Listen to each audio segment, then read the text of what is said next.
Με την εισαγωγή μας στην καρτέλα ενός πελάτη, παρατηρούμε την επιλογή δανεικά.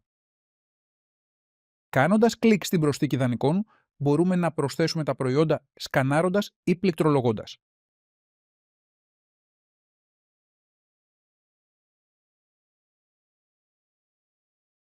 Πηγαίνοντας στο πλαίσιο υπόλοιπο δανεικών, μπορούμε να εκτυπώσουμε τα φάρμακα του πελάτη που εκκρεμούν.